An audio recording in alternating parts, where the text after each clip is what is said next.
اللهم صل على محمد وآل محمد.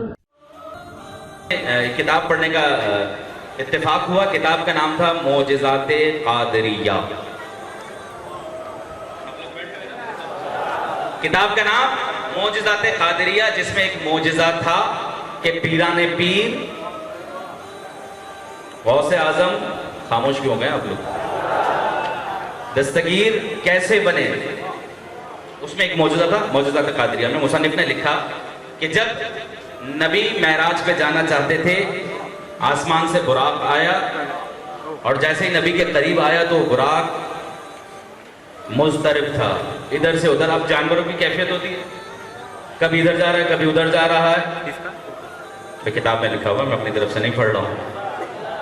معجزات قادریہ کتاب کا نام میں نے لے لیا. مصنف لکھتے ہیں کہ جب نبی معراج پہ جانا چاہتے تھے تو جب براق زمین پر آیا تو ٹھہر نہیں رہا تھا ایک جگہ پر.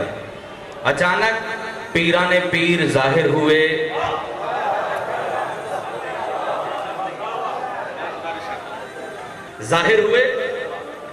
غوث اعظم ظاہر ہوئے، نبی کو کندھوں پر اٹھایا، اور پھر کیا بات ہے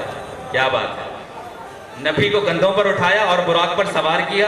جیسے ہی نبی کو پیران پیر نے اٹھایا، براق پر سوار کیا، براق ٹھہر بھی گیا اور لے بھی گیا. اب تک تو آپ اسی الجھن میں تھے کہ جسم تو گیا نہیں تھا. بھئی یہی تو کہہ رہے تھے کہ جسم تو گیا نہیں تھا، وہ تو ایک خواب تھا جو دیکھا تھا، روح گئی تھی، جسم یہاں پہ تھا. تو یہ کیا لکھا ہوا ہے؟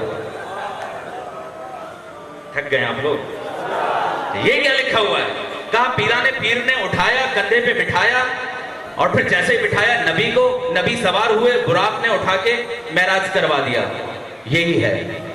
اب میں اس الجھن میں نہیں جانا چاہتا کہ نبی کے 500 برس بعد پیدا ہونے والے پیران پیر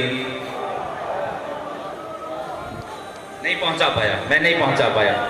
میں دوبارہ جملہ دہرا دیتا ہوں کہ نبی کے 500 برس بعد دنیا میں آنے والے پیران پیر نبی کے پاس کیسے آئے، میں اس الجھن میں نہیں جاتا اور نہ ہی پڑھنا چاہتا ہوں. آپ نے لکھا سر آنکھوں پر، ہم نے پڑھا اور اس انداز سے پڑھا کہ آج ممبر سے بیان کر رہے ہیں. بھئی آپ نے لکھا کہ نبی کو کندھے پر سوار کیا. پیران پیر اپنی دنیا میں 500 برس پہلے آ گئے.